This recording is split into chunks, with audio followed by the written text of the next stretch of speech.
Senator Cruz, welcome to the show here in Houston. Sam, good morning. Good to be back with you.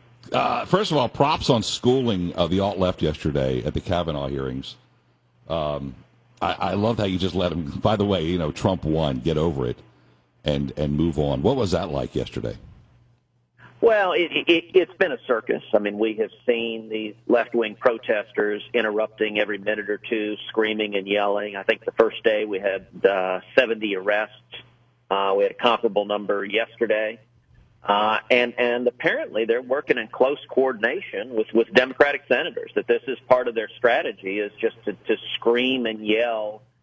And all of this is a manifestation, really, of the rage that we're seeing on the far left, that the extreme left is angry at the American people for electing Donald Trump instead of Hillary Clinton. And that rage is manifesting every day in the hearing rooms for Brett Kavanaugh. It is that left-wing rage that's dangerous and that all of us have to take very seriously. It's scary, Senator, this coordination among your Democratic Senate colleagues to disrupt. I mean, to have disruption.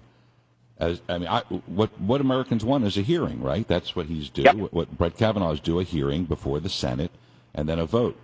Where in the small print does it say disrupt, interfere, threaten, yell, scream, whatever to make the Kavanaugh children leave the room? Is there anything in print that I don't know about? Yeah, and that was a sad thing, that he has two young daughters and that they were there for about the first hour of the first day, and then it got so ugly and nasty that they had to take the girls out of the room. I mean, what does that say when the Senate is no longer suitable for kids? That's a sad testament to our democratic processes, and it was interesting. On Tuesday, Senator John Kennedy asked, he asked about the reports that there had been a conference call with the Democratic senators on the Judiciary Committee and those leading the protests and organizing the protests to design and implement this strategy. And so Kennedy asked, is that right? And Dick Durbin, the Democrat from Illinois, he chimed in. He said, yeah, there was a conference call. And he didn't deny in any way, shape, or form that this was all a coordinated bit of theater. But I think it's the reality of Washington Democrats are captive to their base, and they need a lot of screaming and yelling to show the base that they're doing something.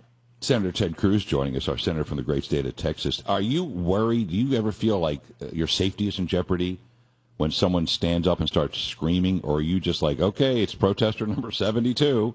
How do you handle it inside?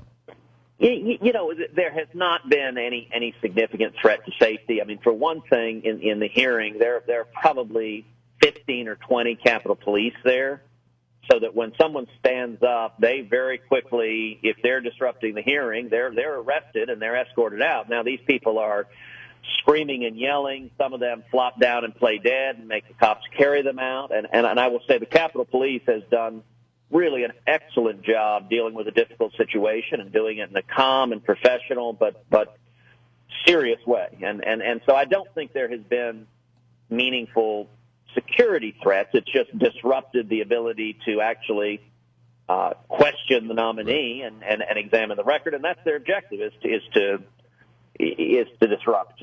And there's a question. Look, there have been reports that some of these people are being paid. I don't know if that's right or not, but there are clearly a lot of them, and it's part of the Democratic strategy. Our Senator Ted Cruz with us on the show. And real quick, final question on the Kavanaugh hearings.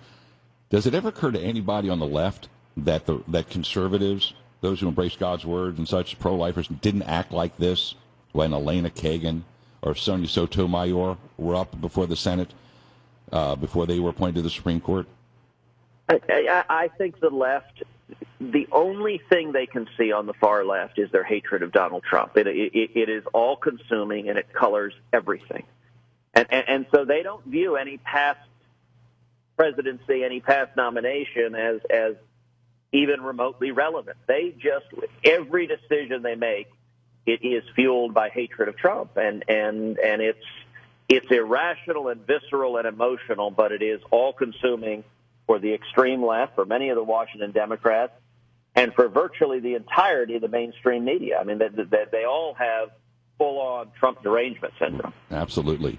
Our Senator Ted Cruz, real quick, what's your take on the anonymous New York Times op-ed that came out, obviously just stirring up dirt? Yeah. I don't think it's surprising that there are people in the administration that are fighting the president and resisting his agenda. That's been true in every Republican administration. There have been people pushing back. It has been far greater. It's been far worse under the Trump presidency. And we have seen, particularly after 8 years of Obama, a lot of partisan Democrats who burrowed down into the administration and have been actively fighting. And we've been seeing that at the Department of Justice and the FBI. And that's highly concerning.